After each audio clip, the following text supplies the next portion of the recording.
శివ అని నా close friend love లో పడి పెళ్లి చేసుకున్నాడు. కాలేజీలో వాడు గ్రీకు వీరుడు, మ్యారేజ్ కాకముందు రాకుమారుడు.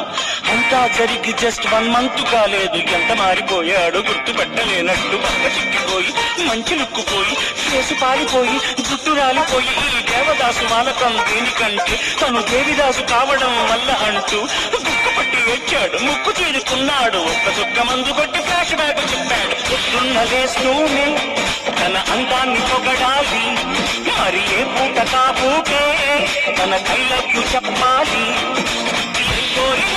తక్షణం తీర్చాలిగా